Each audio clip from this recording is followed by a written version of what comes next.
오늘 하나님께서 우리에게 주시는 말씀 누가복음 4장 1절에서 13절입니다. 예수께서 성령으로 가득하여 요단강에서 돌아오셨다. 그리고 그는 성령에 이끌려 광야로 가셔서 40일 동안 악마에게 시험을 받으셨다. 그동안 아무것도 잡수시지 않아서 그 기간이 다했을 때에는 시장하셨다. 악마가 예수께 말하였다. 내가 하나님의 아들이거든 이 돌더러 빵이 되라고 말해보아라. 예수께서 악마에게 대답하셨다. 성경에 기록하기를 사람은 빵만 먹고 사는 것이 아니다 하였다.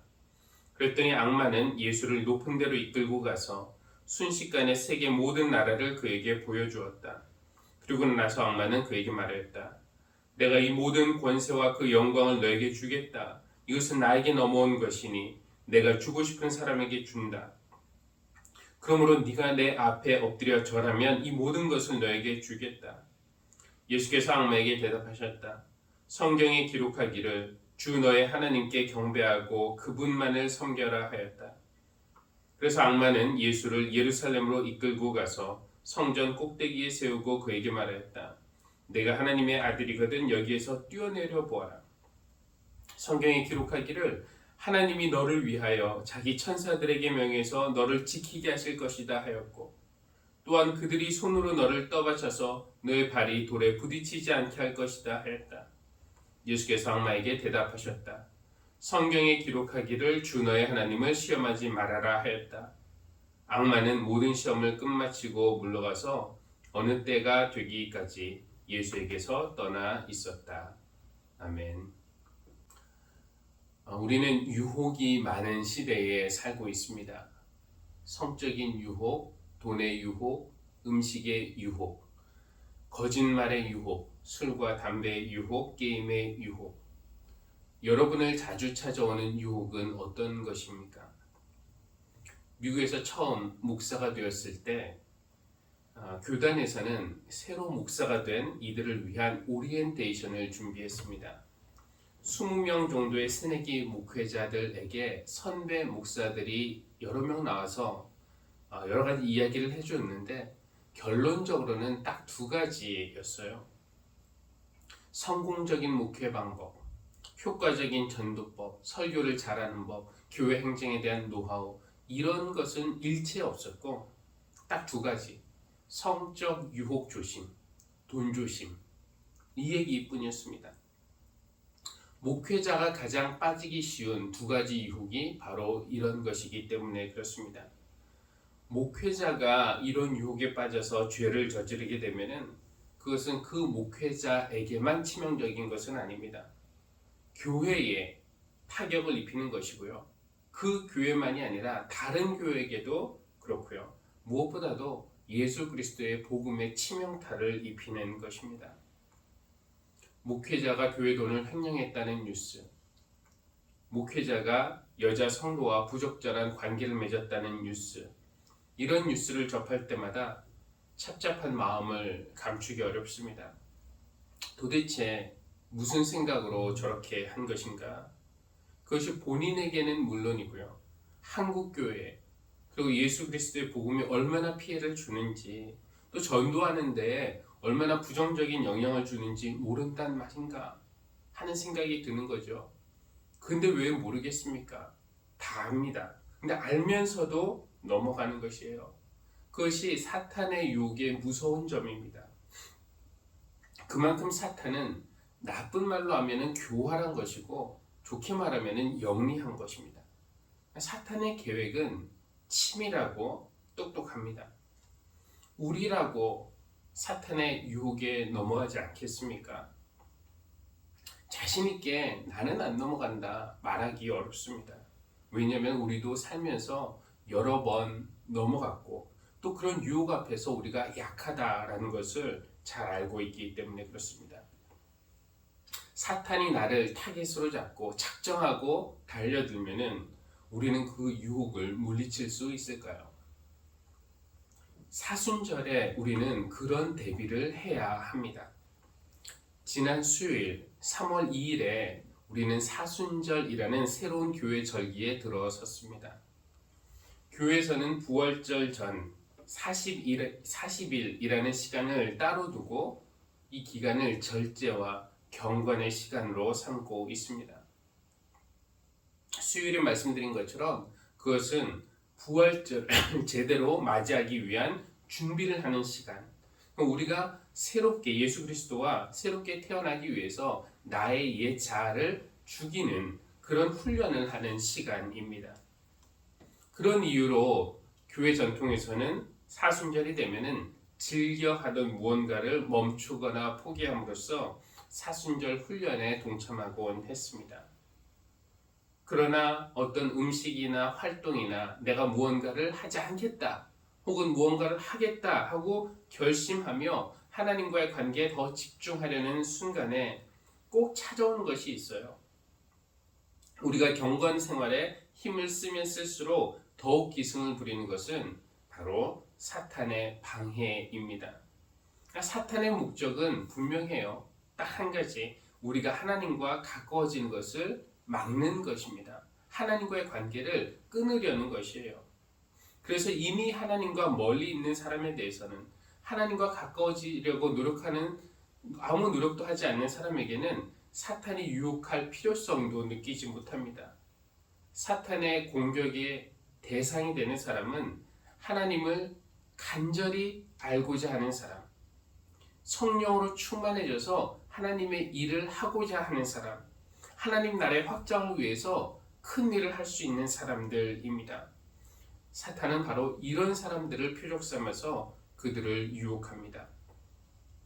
예수님도 언제 악마의 유혹을 받으셨습니까? 화면 보면은요, 예수께서 성령으로 가득하여 요단강에서 돌아오셨다. 그는 성령에 이끌려 광야로 가셔서 40일 동안 악마에게 시험을 받으셨다. 요단강에서 돌아오신 직후였습니다. 요단강에서 세례를 받으시며 너는 내 사랑하는 아들, 내가 너를 좋아한다는 하나님의 음성을 듣고 기쁨과 확신으로 가득 찬 후에 또 성령으로 충만해지신 다음에 그렇게 유혹을 받으신 것입니다. 또 예수님이 이런 시험을 받으신 것은 공생의 공적인 사역을 본격적으로 시작하기 직전이었습니다. 예수님이 어떤 두드러진 활동을 하지 않으실 때는 사탄도 가만히 있었어요. 성령으로 충만해지신 예수님이 본격적으로 하나님의 일을 하시려고 하니까 사탄이 아마 위협을 느꼈을까요? 하나님과 예수님 사이를 끊어뜨리려고, 멀어지게 하려고 한 것이었습니다. 우리도 마찬가지겠죠. 우리가 가만히 있을 때 혹은 하나님과 멀리 있을 때 사탄은 우리를 찾아오지 않습니다. 왜냐하면 사탄의 처지에서 보면은 이미 목적을 달성한 것이기 때문에 그렇습니다. 그러나 우리가 하나님을 간절히 찾고 알고자 할 때, 성령을 경험하고 믿음이 막 생기려고 할 때, 우리가 하나님의 일을 내가 좀 본격적으로 하겠다고 결단할 때 그것을 방해하려고 사탄은 우리를 찾아와 유혹합니다. 그래서 이 사순절 기간에는 사탄의 방해가 더 기승을 부릴 것이라는 것 우리가 예측할 수 있습니다. 사탄과의 대결에서 이기려면은 예수님이 사탄의 유혹을 어떻게 이기셨는지 살펴보는 것이 도움이 될 것입니다. 주님도 우리와 똑같은 인간의 몸으로 오셔서 시험을 받으셨지만 그 시험을 이기셨어요. 만약에 예수님이 어떻게 이기셨는지 그 방법을 우리가 배운다면은 우리에게도 좀 승산이 커지지 않겠습니까? 예수님이 받으신 첫 번째 유혹은 이 돌더러 빵이 되게 하라는 시험이었습니다. 이 유혹은 무엇보다도 순서의 유혹이라고 말할 수 있겠습니다. 하나님의 뜻을 먼저 따를 것인가? 내 필요, 내 배고픔을 먼저 채울 것인가? 예를 들어서 어떤 돈이 생겨서 내가 이 돈으로 무엇을 할까 결정을 해야 될 때 하나님이 원하시는 것을 먼저 생각할 것인가? 아니면은 내 욕망이 원하는 것을 먼저 생각할 것인가? 이런 문제라는 것이죠. 근데 이런 상황이 보통 사람들에게는 시험이 되지 않습니다. 그냥 늘 그랬듯이 내게 필요한 거, 내가 원하는 거 그냥 먼저 하면 되니까요. 그런데 너희는 하나님의 나라와 그 의를 먼저 구하라. 그리하면 이 모든 것을 너에게 더하실 것이다. 라는 그 말씀을 듣고 하나님의 뜻을, 하나님의 의를 먼저 생각하려는 사람에게는 사탄이 찾아옵니다. 찾아와서 하나님의 일을 아예 하지 말아라 라고 유혹하지는 않겠죠. 그런 뻔한 유혹에 우리는 잘 넘어가지 않을 것입니다. 대신에 네 것부터 먼저 챙기고 그 다음에 하나님의 일을 하라고 그렇게 유혹합니다. 그것은 설득력 있게 들려요. 그런데 내 것을 먼저 챙기다 보면은 하나님의 일에 소홀해질 것이라는 것을 사탄이 알고 있기 때문에 그런 전략을 사용하는 것입니다. 예수님이 40일 금식 후에 시장하셨다. 이 말은 예수님에게 지금 떡 하나가 절박했다는 것을 말합니다. 그런 상황에서 예수님이 능력이 있어서 돌을 떡으로 변화시켜서 그것을 먹는다고 하더라도 그걸 누가 비난할 수 있겠습니까? 누구라도 초능력이 있기만 하다면 그렇게 했겠죠. 그런데 만약에 예수님이 그렇게 하셨다면 이번 한 번만이 문제가 아닙니다. 다음에도 비슷한 상황이 오면은 그때도 하나님의 뜻보다는 내 필요가 먼저, 이제 이렇게 되는 것이죠. 내 배고픔을 먼저 채우고 내 물건을 먼저 사고 내가 좋아하는 것을 먼저 하고 이런 식으로 조금씩 그 스타일이 굳혀지면은 나의 삶의 우선순위가 정해지게 되는 겁니다. 내 필요가 먼저, 하나님은 그 다음에. 많은 사람들이 지금은 어려우니까 우리에게 이 문제가 해결되면, 우리에게 이런 여유가 생기면 그때 도와준다, 그때 하나님의 일을 한다. 나 먼저 먹고 남을 준다 라고 말을 합니다. 물론 내 거 먼저 챙기는 것이 죄라고 할 수는 없지만 하나님 나라보다 내가 내 것을 먼저 챙긴다면은 그런 사람은 하나님께 적합하지 않습니다. 예수님은 말씀으로 유혹을 뿌리치셨어요. 사람은 빵만 먹고 사는 것이 아니다. 빵보다 더 중요한 것이 있다는 것이죠. 돈보다, 성적보다, 성공보다 더 우선되어야 하는 것이 있는데 그것은 바로 하나님을 신뢰하는 것입니다. 그분의 나라와 그분의 뜻을 먼저 구할 때 하나님이 이 모든 것을 채워주시리라는 그런 믿음. 내가 먼저입니까? 하나님이 먼저입니까? 사탄은 지금도 그런 똑같은 문제를 가지고 우리를 찾아와 유혹하고 있습니다. 하나님의 일을 하려고 잘 결정했어. 그런데 너무 서두르지 마. 네 거 먼저 필요한 거 채우고 그 다음에 하나님 일해도 늦지 않아. 하나님보다 내 필요, 내 욕구가 먼저. 이것이 사탄의 첫 번째 유혹이라고 하겠습니다. 첫 번째가 이렇게 순서의 유혹이었다면 두 번째는 딱 한 번만의 유혹입니다. 사탄에게 한 번만 절하면은 세상의 모든 권세와 영광을 주겠다는 약속이죠. 한 번만 죄와 타협하고 한 번만 속이고 그리고 나서 모든 것을 얻으라. 그런 유혹입니다. 우리가 하나님에게 드리는 마음이 100이라면은 그 중에 하나만 달라고 사탄은 유혹합니다. 사탄은 전부 달라고 하지 않아요. 하나님 믿지 말고 다 나만 믿어라. 반, 심지어 10분의 1도 달라고 하지 않고요. 딱 1%만, 딱 한 번만 달라고 합니다. 그럼 우리는 그게 뭐 그렇게 어렵겠는가? 그냥 99%는 하나님 사랑하고 99% 하나님에게 충성하면 되지 않겠는가? 라고 생각할 수 있는데요. 그런데 여기에 위험이 있습니다. 요셉의 이야기가 떠오르는데요. 요셉이 보디발의 집에서 총무로 일하고 있을 때 주인의 아내가 성적인 유혹을 하게 되죠.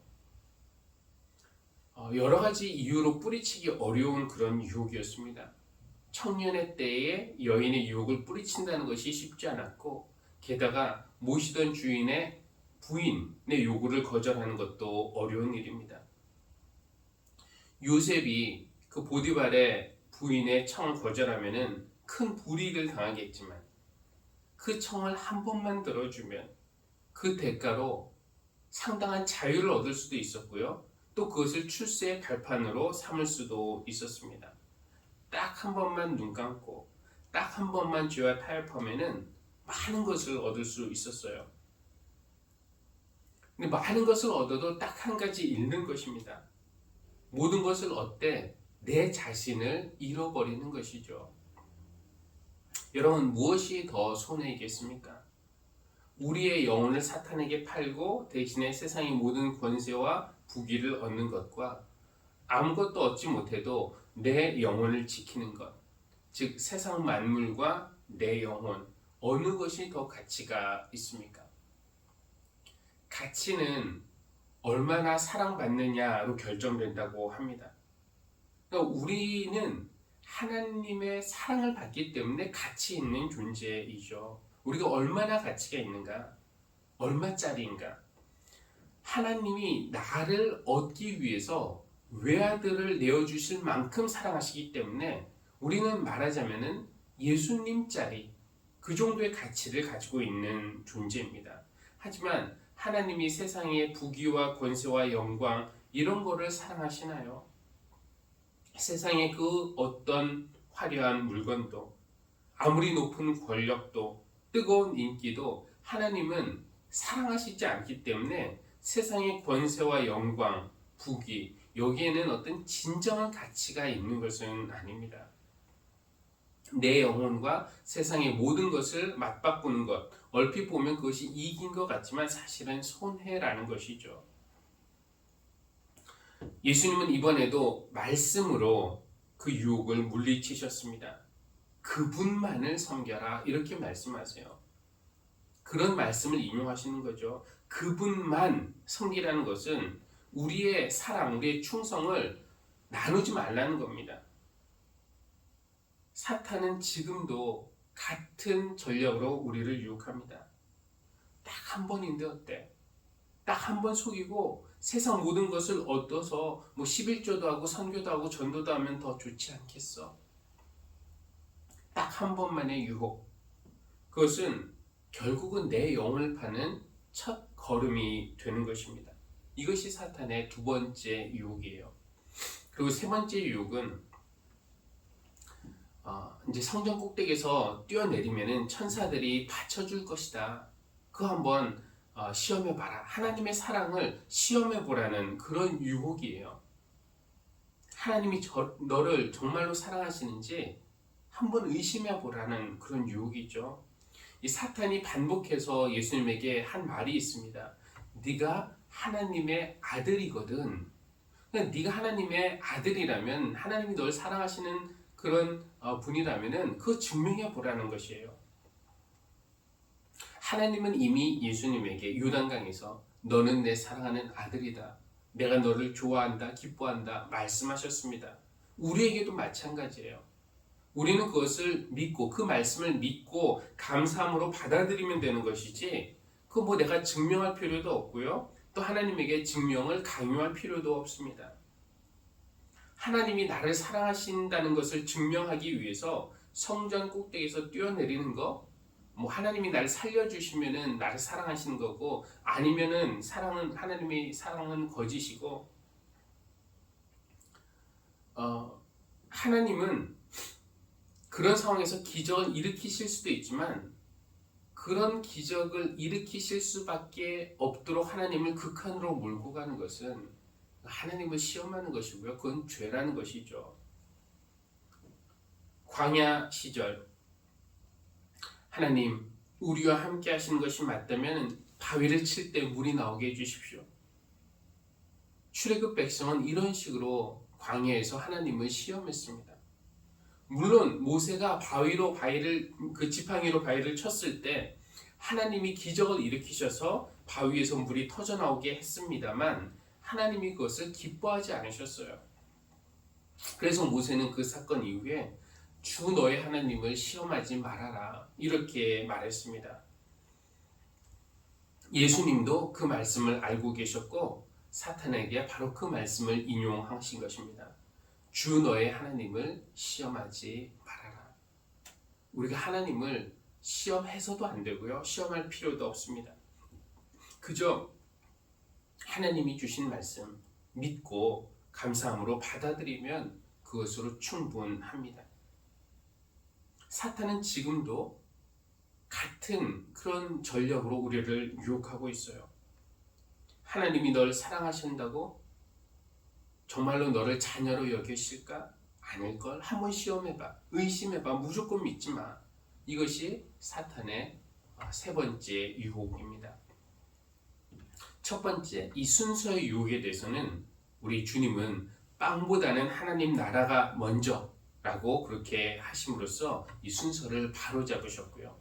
두 번째, 딱 한 번만의 유혹에 대해서는 1%도 타협하지 않고 온 마음 다해서 하나님만 경배하라고 하셨고, 세 번째, 이 의심해보라는 유혹에 대해서 하나님의 사랑과 능력을 시험하지 말고 믿겠다고 하심으로써 모든 사탄의 유혹을 이기셨습니다. 사탄은 그래서 물러갈 수밖에 없었어요. 13절에 보니까 악마는 모든 시험을 끝마치고 물러가서 어느 때가 되기까지 예수에게서 떠나 있었다. 근데 완전히 떠난 것이 아니라 어느 때가 되기까지, 이 얼마 동안만 떠나 있었다는 말이 마음에 걸립니다. 사탄은 다시 오겠죠. 더 쉬운 표적을 찾아서 말입니다. 누구를 찾아오겠습니까? 2000년이 지난 지금도 사탄은 여전히 활동 중입니다. 지금도 하나님을 찾고 있는 사람들, 믿음이 생기려고 하는 사람들, 하나님의 일을 본격적으로 하려는 그렇게 결단한 사람들을 노리고 있습니다. 사탄과의 대결에서 우리가 이길 수 있을까요? 예수님이 이기셨다면 예수님과 연합한, 그와 연결된 우리도 반드시 이길 수 있습니다. 예수님이 말씀으로 이기셨다면 우리도 말씀으로 사탄의 유혹을 이길 수 있어요. 여러 말씀들이 있지만 제가 사탄의 유혹을 느낄 때 주로 사용하는 그런 말씀들이 있어서 나누고 싶습니다. 두 가지 말씀을 나누고 싶은데요. 첫 번째는 너는 내 사랑하는 아들이다. 내가 너를 기뻐한다. 예수님 세례 받으실 때 하나님께서 들으신 말씀입니다. 그러니까 사탄이 우리를 찾아온다고 느낄 때 우리는 주장해야 돼요. 나는 하나님이 사랑하시고 기뻐하시는 자녀다 라고 말이죠. 이런 확신이 내 안에서 든든히 자리 잡고 있을 때 어떤 불안도, 두려움도, 열등감도, 의심도 이겨낼 수 있습니다. 근데 사탄이 바로 이런 불안, 열등감, 의심 이런 것을 틈타서 공격을 하지만 말씀으로 우리는 그 공격을 이겨낼 수 있습니다. 제가 또 주로 사용하는 말씀은 로마서 8장 38절과 39절인데요. 두 번째는 로마서 8장 38절과 39절 말씀인데요. 나는 확신합니다. 죽음도 삶도 천사들도 권세자들도 현재일도 장래일도 능력도 높음도 깊음도 그 밖에 어떤 피조물도 우리를 우리 주 예수 그리스도 안에 있는 하나님의 사랑에서 끊을 수 없습니다. 길어서 이거 다 외우기 어렵다면 간단하게 외울 수도 있어요. 아무것도 예수 그리스도 안에 있는 하나님의 사랑에서 우리를 끊을 수 없다라는 것입니다. 끊으려는 사탄의 힘보다 붙드시는 하나님의 힘이 더 셉니다. 사탄의 유혹은 매 순간 우리를 노립니다. 하나님을 더 가까이 하려는 사순절에 사탄의 방해가 더 기승을 부릴 것입니다. 그러나 너무 두려워하지 마십시오. 사탄 두려워서 하나님께 가까이 가는 것을 포기하지 마십시오. 잠시 우리가 부를 찬송가 가사처럼 예수가 함께 계시니 시험이 오나 겁이 없습니다. 여러분도 사순절 기간에 날마다 주를 섬기십시오. 언제나 주를 기리십시오. 그 사랑 안에 살면서 딴 길로 가지 마십시오. 우리 모두가 유혹에 빠지지 않고 또 시험에 걸려 넘어지지 않도록 하나님께서 강한 손으로 우리를 붙들어 주시고 또 예수님이 우리와 늘 함께 동행하여 주시기를 주님의 이름으로 기원합니다. 기도하겠습니다. 하나님, 유혹의 시대에 살고 있고 늘 사탄의 표적이 되는 우리에게 우리 주님이 사탄의 유혹을 이기신 말씀 오늘 우리에게 주시니 감사합니다. 우리가 비록 예수님처럼 성경을 많이 알고 있지도 않고 또 예수님처럼 의지나 믿음이 강하지는 않지만 예수님을 영접하고 세례를 통해 예수님과 하나가 되었으니 주님의 능력과 성령님의 도우심으로 또 하나님의 말씀으로 사탄의 유혹을 이기는 능력 있는 제자가 되게 하여 주십시오. 우리는 하나님이 사랑하시는 자녀라는 말씀과 아무것도 그리스도 예수 안에 있는 우리를 하나님의 사랑에서 끊을 수 없다는 말씀 붙들고 이번 주간 승리하며 보내도록 우리와 함께하여 주시기를 간절히 기도합니다. 예수님의 이름으로 기도합니다. 아멘.